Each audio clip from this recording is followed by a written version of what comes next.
క్రీస్తు యేసు నామంలో మీ అందరికీ ప్రేమతో వందనములు. మేము క్షేమంగా ఉన్నాము, మీరందరూ కూడా క్షేమంగా ఉన్నారని ఆశిస్తున్నాము. అందరూ క్షేమంగా ఉండాలని ప్రార్థిస్తున్నాము.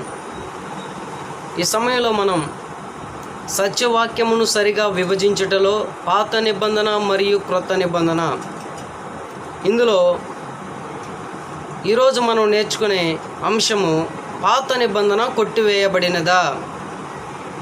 Is there old testament destroyed అను అంశమును గురించి ఆలోచించుదాం, నేర్చుకుందాం. గలతీయులకు రాసిన పత్రిక 4వ అధ్యాయము 4వ వచనము. అయితే కాలము పరిపూర్ణమైనప్పుడు దేవుడు తన కుమారుని పంపెను. ఆయన స్త్రీ యందు పుట్టి మనము దత్తపుత్రులము కావాలనని ధర్మశాస్త్రమునకు లోబడి ఉన్న వారిని విమోచించుటకై ధర్మశాస్త్రమునకు లోబడిన వాడాయను. ఇక్కడ మనం గమనించినట్లయితే యేసుక్రీస్తు వారు కాలం పరిపూర్ణమైనప్పుడు స్త్రీ యందు పుట్టాడు. ఎందుకంటే మనలను దత్తపుత్రులను చేయడానికి, ధర్మశాస్త్రమునకు లోబడి ఉన్న వారిని విమోచించడానికి ఆయన దానికి లోబడిన వాడిగా ఉన్నట్లుగా మనం గమనిస్తాం. మరొక వచనాన్ని మనం గమనించినట్లయితే మత్తయి సువార్త 5వ అధ్యాయము 17 నుంచి 18 వచనములు. ధర్మశాస్త్రమునైనను ప్రవక్తల వచనములనైనను కొట్టివేయవచ్చితినని తలంచవద్దు. నెరవేర్చుటకే గాని కొట్టివేయుటకు నేను రాలేదు. ఆకాశమును భూమియు గతించిపోయిననే గాని ధర్మశాస్త్రమంతయు నెరవేరు వరకు దాని నుండి ఒక పొల్లైనను ఒక సున్నైనను తప్పిపోదని నిశ్చయముగా మీతో చెప్పుచున్నాను. ప్రభువైన యేసుక్రీస్తు వారు తెలియజేస్తున్న మాటలు. మత్తయి సువార్త 5వ అధ్యాయం కొండ మీద ప్రసంగము. ఈ మాటల్ని ఎక్కువ మంది కోట్ చేస్తుంటారు. దీన్ని మనం బాగా అర్థం చేసుకోవడానికి ప్రయత్నం చేయాలి. కొంత మట్టుకు అర్థం చేసుకొని మిగిలిన భాగాన్ని వదిలిపెడుతున్నారు. ఈ విషయంలో మనం ఆలోచించినట్లయితే ఈ వాక్య భాగాన్ని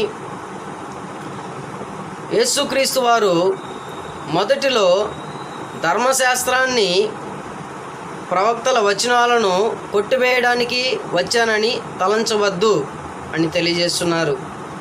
తర్వాత నెరవేర్చుటకే గాని కొట్టివేయుటకు నేను రాలేదు అని తెలియజేస్తున్నారు. తర్వాత ఆకాశమును భూమియు గతించిపోయిననే కానీ ధర్మశాస్త్రం అంతా కూడా నెరవేరేంత వరకు దాంట్లో నుండి ఒక పొల్లు కానీ ఒక సున్న కానీ తప్పిపోదని నిశ్చయముగా ప్రభువైన యేసుక్రీస్తు వారు తెలియజేస్తున్నారు. అంటే ఎప్పుడు అది కొట్టివేయబడదు? నెరవేరేంత వరకు కొట్టివేయబడదు అనే విషయాన్ని మనం ఇక్కడ అర్థం చేసుకోవాలి ప్రియమైన వారలారా. మరొక వచనాన్ని మనం గమనించినట్లయితే లూకాసు వార్త 24వ అధ్యాయము 44 నుంచి 47 వచనములు. అంతటా ఆయన మోషే ధర్మశాస్త్రములోను ప్రవక్తల గ్రంథములలోను కీర్తనలలోను నన్ను గూర్చి వ్రాయబడినవన్నీయు నెరవేరవలనని నేను మీ యొద్ద ఉండినప్పుడు మీతో చెప్పిన మాటలు నెరవేరినవని వారితో చెప్పెను. అప్పుడు వారు లేఖనములు గ్రహించున్నట్లుగా ఆయన వారి మనస్సును తెరచి క్రీస్తు శ్రమపడి 3వ దినమున మృతులలో నుండి లేచుననియు యెరూషలేము మొదలుకొని సమస్త జనములలో ఆయన పేరిట మారు మనస్సును పాప క్షమాపణయు ప్రకటింపబడుననియు వ్రాయబడి ఉన్నది. ఇక్కడ యేసుక్రీస్తు వారు తెలియజేస్తున్నారు, మోషే ధర్మశాస్త్రములో ప్రవక్తల గ్రంథములలో కీర్తనలలో క్రీస్తును గురించి వ్రాయబడి ఉన్నవన్నీ కూడా నెరవేరవలనని ఆయన ఈ భూమి మీద ఉన్నప్పుడు తెలియచేసిన మాటలు నెరవేరాయి అని చెప్పి శిష్యులకు తెలియజేస్తున్నారు. వారు ఆ లేఖనాలు గ్రహించే విధంగా, శిష్యులు లేఖనాలు గ్రహించే విధంగా వారి యొక్క మనస్సును యేసుక్రీస్తు వారు తెరచారు. ఏంటంటే యేసుక్రీస్తు వారు శ్రమపడి ఆయన సమాధి చేయబడి తిరిగి 3వ దినమున లేపబడతాడు. యెరూషలేము మొదలుకొని సమస్త జనములలో కూడా యేసుక్రీస్తు వారి పేరిట మారు మనస్సు, పాపక్షమాపణ ప్రకటింపబడుతుందని చెప్పి వ్రాయబడి ఉన్నది. ఇవన్నీ కూడా నెరవేరాయి అని యేసుక్రీస్తు వారి శిష్యులకు తెలియజేస్తున్నారు. అంటే ధర్మశాస్త్రాన్ని, ప్రవక్తల వచనాలను, కీర్తనలలోనూ యేసుక్రీస్తుని గురించి వ్రాయబడినవన్నీ కూడా యేసుక్రీస్తు వారు నెరవేర్చారు. నెరవేర్చడానికే ఆయన ధర్మశాస్త్రానికి లోబడి ఉన్నవాడయ్యాడు. ఆయన లోబడి ఉంటేనే మనము దత్తపుత్రులము కాగలము. ఎవరైతే ధర్మశాస్త్రానికి లోబడి ఉన్నారో వారు విమోచింపబడతారు. అంటే యేసుక్రీస్తు వారు ధర్మశాస్త్రాన్ని నెరవేర్చారు అనే విషయాన్ని ఇక్కడ మనం గ్రహించాలి. మరొక వచనాన్ని మనం గమనించినట్లయితే హెబ్రీయులకు రాసిన పత్రిక 10వ అధ్యాయము 9వ వచనం, ఆయన నీ చిత్తము నెరవేర్చుటకు ఇదిగో నేను వచ్చి ఉన్నానని చెప్పుచున్నాడు. తండ్రి యొక్క చిత్తం నెరవేర్చడానికి ఆయన వచ్చి ఉన్నాడు. మరి నెరవేర్చాడు. నెరవేర్చిన తర్వాత ఏం జరిగిందో మనం ఆలోచించినట్లయితే కొలస్సీలకు రాసిన పత్రిక 2వ అధ్యాయము 13 నుంచి 15 వచనములు, మరియు అపరాధముల వలనను శరీరమందు సున్నతి పొందక ఇండుట వలనను మీరు మృతులై ఉండగా దేవుడు వ్రాతరూపకమైన ఆజ్ఞల వలన మన మీద రుణముగాను మనకు విరోధముగాను నుండిన పత్రమును మేకులతో సిలువకు కొట్టి దాని మీది చేవ్రాతను తుడిచివేసి మనకు అడ్డము లేకుండా దానిని ఎత్తివేసి మన అపరాధములన్నింటినీ క్షమించి ఆయనతో కూడా మిమ్మును జీవింపచేసెను. ఇక్కడ మన అపరాధములముగా మనకు శరీరమందు సున్నతి లేదు కాబట్టి మనము మృతులై ఉన్నాము.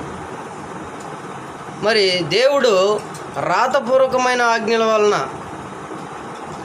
మన మీద రుణముగా మనకు విరోధముగా ఉన్న పత్రాన్ని, ధర్మశాస్త్రాన్ని సిలువకు కొట్టి, మేకులతో సిలువకు కొట్టి దాని మీద చేవ్రాతను తుడిచివేశాడు.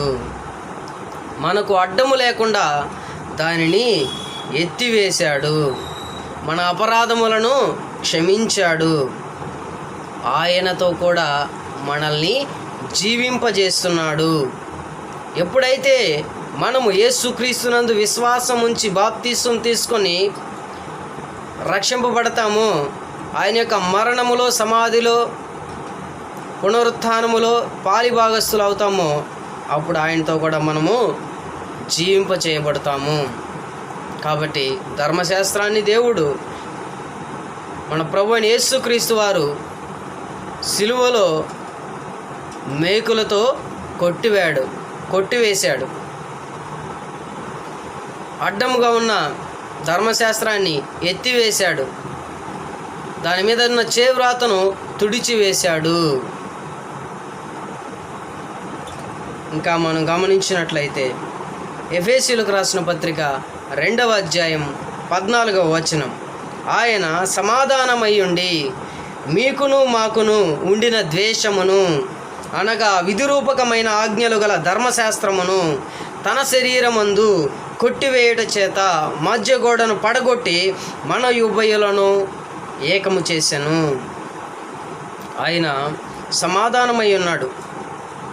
మీకును మాకును, ఇజ్రాయేలీయులకు, యూదులకు, అన్యులకు అందరికి కూడా ఆయన సమాధానంగా ఉన్నాడు. మధ్యలో ఉన్న ద్వేషమును, ఆ ద్వేషం ఏంటంటే విధిరూపకమైన ఆజ్ఞలు గల ధర్మశాస్త్రాన్ని తన శరీరమందు, యేసుక్రీస్తు యొక్క శరీరమందు కొట్టివేశాడు. మధ్యలో ఉన్న గోడను, ఇజ్రాయేలీయులకి, అన్యులకు మధ్యలో ఉన్న గోడను పడగొట్టి ఉభయులను అందరినీ కూడా యేసుక్రీస్తు వారు ఏకము చేశారనే విషయాన్ని మనం జ్ఞాపకం చేసుకోవాలి. అంటే ధర్మశాస్త్రాన్ని యేసుక్రీస్తు వారు నెరవేర్చి తన శరీరంలో సిలువలో కొట్టివేశాడు అనే విషయాన్ని మనం గ్రహించాలి. ప్రియమైన వారలారా, మరొక వచనాన్ని మనం గమనించినట్లయితే హెబ్రీలకు రాసిన పత్రిక 10వ అధ్యాయం 9వ వచనంలో, ఇవన్నీ ధర్మశాస్త్రము చొప్పున అర్పింపబడుచున్నవి, ఆ రెండవ దానిని స్థిరపరచుటకు మొదటి దానిని కొట్టివేయుచున్నాడు. ఇక్కడ ఈ వాక్య భాగం బిలో మనం గమనించినట్లయితే ఇవన్నీ కూడా ధర్మశాస్త్రం చొప్పున అర్పించబడ్డాయి, ఇవన్నీ ధర్మశాస్త్రం చొప్పున జరిగాయి. కానీ యేసుక్రీస్తు వారు రెండవ దానిని స్థిరపరచడానికి, క్రొత్త నిబంధనను స్థిరపరచడానికి మొదటి దానిని, పాత నిబంధనను కొట్టివేయుచున్నాడు అనే విషయాన్ని మనం గ్రహించాలి. అలాగే మరొక వాక్య భాగాన్ని మనం గమనించినట్లయితే హెబ్రీయులకు రాసిన పత్రిక 8వ అధ్యాయం 13వ వచనము, ఆయన క్రొత్త నిబంధన అని చెప్పుట చేత మొదటిది పాతదిగా చేసి ఉన్నాడు. ఏది పాతగిలి ఉడిగిపోవునో అది అదృశ్యమగుటకు సిద్ధముగా ఉన్నది. ఈయన క్రొత్త నిబంధన అని చెప్పడం చేత మొదటి నిబంధన ఏమైపోయింది? పాతదిగా అయిపోయింది. ఏది పాతగిలి ఉడిగిపోతుందో, ఏదైతే ఉడిగిపోవడానికి సిద్ధంగా ఉందో, పాతదైతేనే అది ఉడిగిపోతుంది. మరి ఆ ఉడిగిపోయింది అదృశ్యం అవడానికి సిద్ధముగా ఉంది, అదృశ్యం అయిపోయింది అనే విషయాన్ని మనం గ్రహించాలి. రాసిన పత్రిక 8వ అధ్యాయము 7వ వచనము, ఏలయనగా మొదటి నిబంధన లోపము లేనిదైతే రెండవ దానికి అవకాశం ఉండనేరదు. ఎందుకంటే ఇక్కడ మొదటి నిబంధన, పాత నిబంధన లోపము కలిగి ఉన్నది కాబట్టి రెండవ నిబంధనకు, క్రొత్త నిబంధనకు అవకాశం ఉందనే విషయాన్ని ఇక్కడ దేవుడు మనకి తెలియచేస్తున్నాడు. మరొక వచనాన్ని మనం గమనించినట్లయితే గలతీయులకు రాసిన పత్రిక 3వ అధ్యాయము 24-25 వచనములు, కాబట్టి మనము విశ్వాస మూలమున నీతిమంతులమని తీర్చబడినట్లు క్రీస్తునొద్దకు మనలను నడిపించుటకు ధర్మశాస్త్రము మనకు బాలశిక్షకుడాయను. అయితే విశ్వాసము వెల్లడి ఆయను గనుక ఇక బాలశిక్షకుని క్రింద ఉండము. ఇక్కడ మరి పాత నిబంధన లోపం కలిగి ఉన్నది అని దేవుని యొక్క వాక్యం మనకి తెలియజేస్తుంది. మరి దానివలన మనకు ప్రయోజనం ఏంటి అని మనం ఆలోచించినట్లయితే, ఇది విశ్వాసము వలన నీతిమంతులని తీర్చబడినట్లు క్రీస్తునొద్దకు, యేసుక్రీస్తునొద్దకు మనలను నడిపించుటకు, అందరినీ కూడా యేసుక్రీస్తు యొద్దకు నడిపించడానికి ఈ ధర్మశాస్త్రం అనేది బాల శిక్షకుడుగా ఉన్నాడు. అంటే యాజ్ ఏ స్కూల్ మాస్టర్. ఈ ధర్మశాస్త్రం అనేది ఒక బాల శిక్షకుడుగా ఉన్నాడు, స్కూల్ మాస్టర్గా ఉన్నారనే విషయాన్ని మనం గ్రహించాలి. అయితే ఇప్పుడు విశ్వాసం అనేది వెల్లడైంది. మనం యేసుక్రీస్తు యొద్దకు వచ్చేసాం. యేసుక్రీస్తు యొద్దకు వచ్చిన తర్వాత మరలా మనము బాలశిక్షకుని క్రింద, ధర్మశాస్త్రం క్రింద ఉండవలసిన అవసరము లేదు. మనం గమనించినట్లయితే మనము మొదట్లో ప్రాథమిక విద్యను అభ్యసిస్తాం. తర్వాత ఉన్నత విద్యలోకి ప్రవేశిస్తాం. ఉన్నత విద్యకు వచ్చేసిన తర్వాత మళ్ళా ప్రాథమిక విద్యలోనికి వస్తామా? ఉండవలసిన అవసరం లేదు. ఆ పెద్ద బాల శిక్ష కంప్లీట్ చేస్తే పై తరగతికి పంపించేవాళ్ళు. పై తరగతికి వెళ్ళిన తర్వాత మళ్ళీ దాని క్రింద ఉండవలసిన అవసరం ఉండదు. భారతదేశాన్ని బ్రిటిష్ వారు పరిపాలించారు. మనకి స్వాతంత్రం వచ్చేసింది. మరలా మనం బ్రిటిష్ వాళ్ళ కింద ఉండవలసిన అవసరం లేదు. అలాగే మనము విశ్వాసం వెల్లడైంది, యేసుక్రీస్తు యొద్దకు వచ్చేసాం. మరలా మనం బాలశిక్షకుని క్రింద, ధర్మశాస్త్రం క్రింద ఉండవలసిన అవసరము లేదు, అవసరము ఉండదు. మనము ధర్మశాస్త్రం కింద ఉండము అనే విషయాన్ని గ్రహించాలి ప్రియమైన వారలారా. మరొక వచనాన్ని మనం గమనించినట్లయితే కొరింథీయులకు రాసిన 2వ పత్రిక 3వ అధ్యాయము 14 నుంచి 16 వచనములు. మరియు వారి మనస్సులు కఠినములాయను గనుక నేటి వరకు పాత నిబంధన చదువునప్పుడు అది క్రీస్తునందు కొట్టివేయబడినని వారికి తేటపరచబడక ఆ ముసుకే నిలిచి ఉన్నది. నేటి వరకును మోషే గ్రంథము వారు చదువునప్పుడెల్లా ముసుగు వారి హృదయముల మీదనున్నది కానీ వారి హృదయము ప్రభువు వైపునకు ఎప్పుడు తిరుగునో అప్పుడు ముసుగు తీసివేయబడును. ఇక్కడ వారి మనస్సులు కఠినముగా ఉన్నాయి కాబట్టి వాళ్ళు పాత నిబంధన చదువుతున్నప్పుడు ఇప్పటి వరకు కూడా అది క్రీస్తునందు కొట్టివేయబడిందనే విషయాన్ని వాళ్ళు గ్రహించలేకపోతున్నారు. కాబట్టి ముసుగు అనేది ఇంకా వాళ్ళకి నిలిచి ఉన్నది అనే విషయాన్ని ఇక్కడ పరిశుద్ధ గ్రంథం మనకి తెలియజేస్తుంది. నేటి వరకు కూడా మోషే గ్రంథాన్ని, ధర్మశాస్త్రాన్ని వారు చదివినప్పుడు ఆ ముసుగు వారి హృదయాలకు ఉన్నది. ఎప్పుడైతే వారి హృదయము ప్రభువు వైపునకు తిరుగునో, యేసుక్రీస్తు వైపునకు ఎప్పుడైతే వారి హృదయం తిరుగుతుందో అప్పుడు ఆ ముసుగు అనేది తీసివేయబడుతుంది. కాబట్టి అనేక మంది ఈనాడు క్రైస్తవులు అనబడుతున్న వారు ఈ ముసుగు వేసుకొని ఉన్నారు. క్రీస్తునందు పాత నిబంధన కొట్టివేయబడింది, ధర్మశాస్త్రము కొట్టివేయబడింది అనే విషయాన్ని గ్రహించలేకపోతున్నారు. కాబట్టి ఎవరైతే పాత నిబంధన కొట్టివేయబడింది అని గ్రహించడం లేదో, ఎవరైతే ధర్మశాస్త్రము కొట్టివేయబడింది అని గ్రహించడం లేదో వారు గ్రహించండి, తెలుసుకోండి, యేసుక్రీస్తు వైపు తిరగండి. యేసుక్రీస్తు శరీరమందు సిలువలో కొట్టివేయబడింది, తీసివేయబడింది, తుడిచివేయబడింది, ఎత్తివేయబడింది అనే విషయాన్ని గ్రహించండి. మారు మనస్సు పొందండి, ప్రభు వైపు తిరగండి, ముసుగు తీసివేయండి అని పరిశుద్ధ లేఖనాల ద్వారా ప్రేమతో మిమ్మల్ని కోరుకుంటున్నాను, హెచ్చరిస్తున్నాను. మరొక వచనాన్ని మనం గమనించినట్లయితే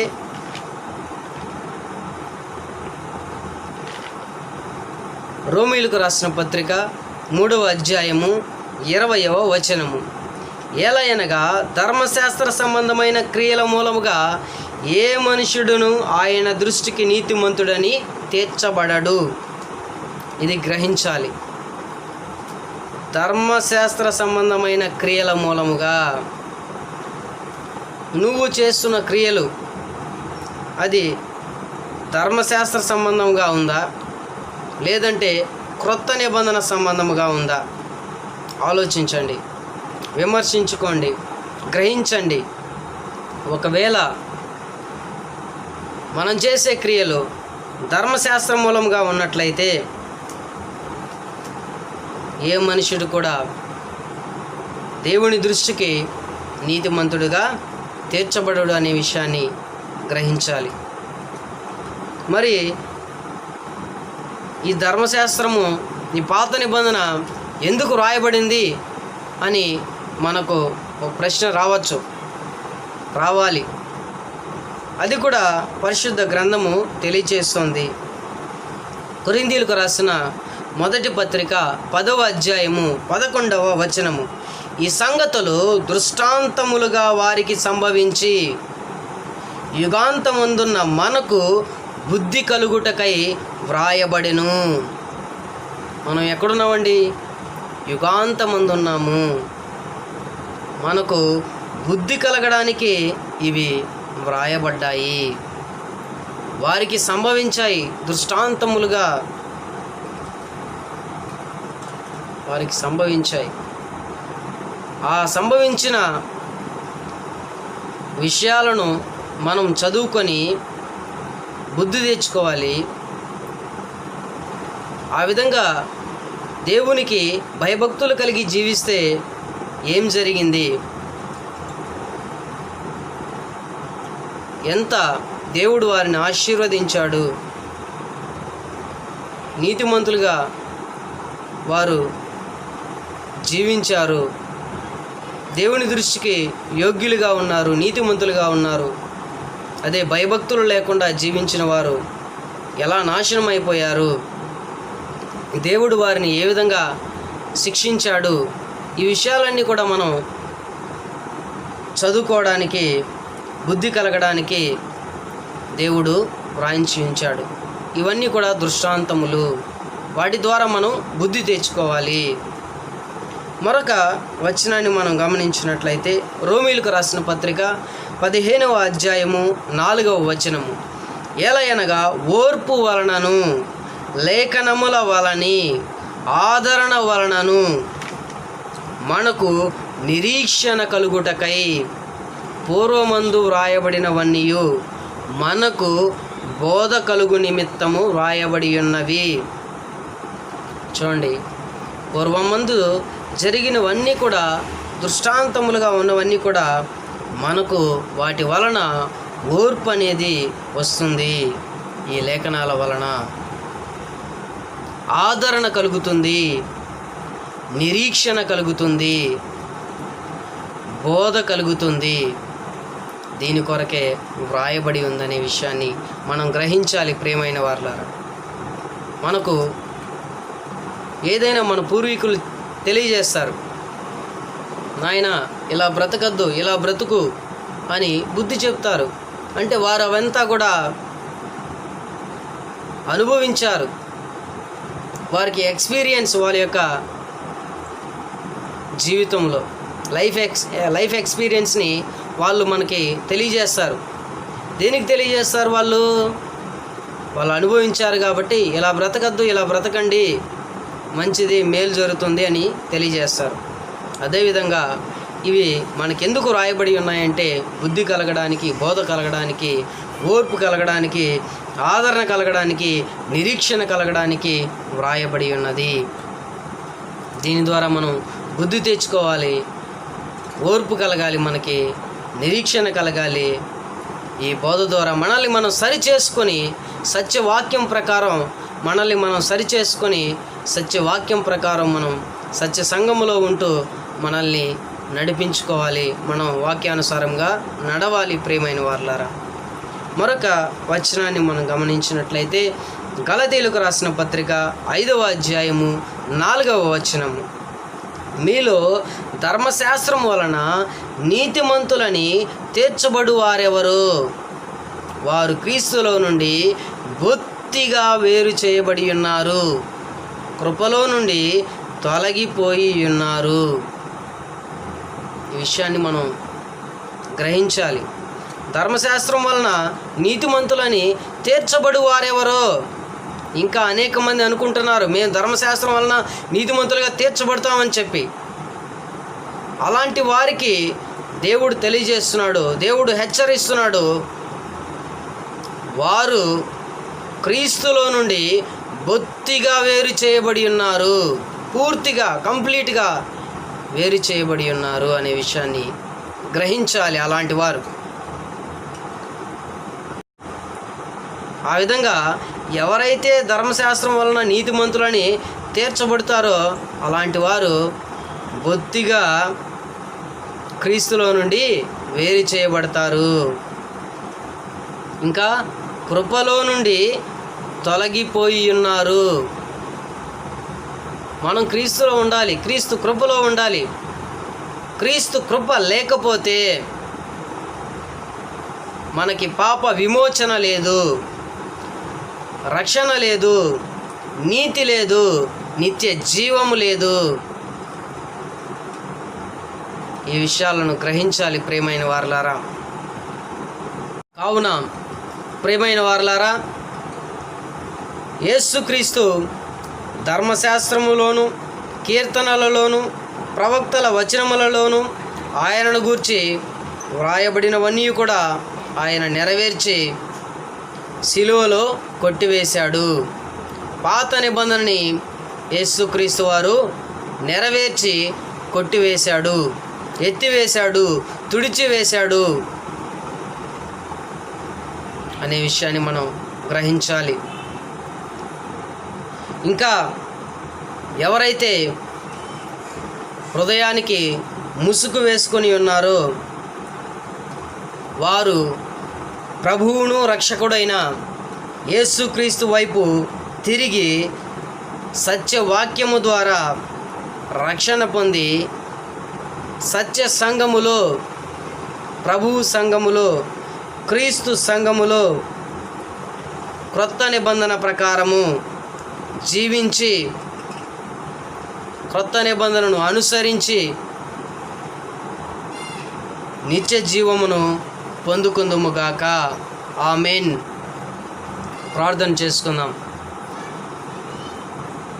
పరలోకమందున్న మా ప్రియ పరలోక పరమ తండ్రి, మీ ఘనమైన, శ్రేష్టమైన, మహోన్నతమైన, అద్వితీయమైన, శక్తి కలిగిన నామమునకు స్తోత్రములు తండ్రి. మా ప్రభువును, మా రక్షకుడైన యేసుక్రీస్తు వారిని బట్టి మరిన్ని స్తుతులు, మీ ఆత్మను బట్టి స్తోత్రములు చెల్లిస్తున్నాం తండ్రి. మీరు అనుగ్రహించిన ఈ సమయంలో మీ యొక్క సత్యవాక్యమును సరిగా విభజించి ప్రకటించే భాగ్యాన్ని ఇచ్చినందుకు స్తోత్రములు. మేము నా తండ్రి పాత నిబంధన కొట్టివేయబడిందని నమ్ముచున్నాం. క్రొత్త నిబంధన ప్రకారముగా జీవించలాగున సహాయం దయచేయండి. మీ యొక్క వాక్యము ద్వారా తండ్రి మాకు ఓర్పు వచ్చేలాగున, బుద్ధి వచ్చేలాగున, బోధ కలుగులాగున, ఆదరణ కలుగులాగున, నిరీక్షణ కలుగులాగున సహాయం దయచేయండి తండ్రి. తండ్రి, ఈ ప్రపంచమునకు శాంతిని, సమాధానమును దయచేయండి. ఈ ప్రపంచమునకు ఆరోగ్యాన్ని ఇవ్వండి. ప్రపంచ ఆర్థిక పరిస్థితిని మెరుగుపరచమని ప్రార్థిస్తున్నాం తండ్రి. మా దేశాన్ని, మా రాష్ట్రాన్ని, మా పట్టణాన్ని, మా గ్రామాలను దీవించండి, ఆశీర్వదించండి. అనేక కారణాల ద్వారా మరణించిన కుటుంబాలకు ఆదరణ కలుగు చేయండి. ప్రభు సేవలో ఉన్న బిడ్డలు, ప్రభు పరిచర్య చేసిన బిడ్డలు కూడా మరణించి ఉన్నారు తండ్రి, నిద్రించి ఉన్నారు. వారి కుటుంబాలకు ఆదరణ కలుగు చేయండి. అనేక వ్యాధి బాధలతో బాధపడుతున్న వారిని క్రీస్తులో స్వస్థపరచమని వేడుకుంటున్నాం తండ్రి. దీవించండి, ఆశీర్వదించండి. అందరూ కూడా నా తండ్రి రక్షణ పొందులాగున సహాయం దయచేయమని, మేము ఎల్లప్పుడూ మీ ఎడల భయభక్తులు కలిగి నమ్మకముగా బ్రతుకులాగున సహాయం దయచేయమని తండ్రి. మేము మీ యొక్క పరిచర్యను భయభక్తులు కలిగి నమ్మకంగా సామర్థ్యం కలిగి చేయలాగున కృప చూపమని, దీవించమని, ఆశీర్వదించమని, ప్రార్థన చేయమని కోరి ఉన్న బిడ్డలందరినీ కూడా నా తండ్రి జ్ఞాపకం చేసుకుంటున్నాం తండ్రి. వారి జీవితాల్లో మీ చిత్తమును నెరవేర్చమని, దీవించమని, ఆశీర్వదించమని, వాసుగారి కుటుంబానికి ఆదరణ కలుగు చేయమని సమస్తం మీ కర్మలకు అప్పగించుకుంటూ యేసుక్రీస్తు వారి పరిశుద్ధమైన నామములో ప్రార్థించి వేడుకుంటున్నాం మా ప్రియ పరలోక పరమ తండ్రి. ఆమేన్. మీ అందరికీ శుభములు.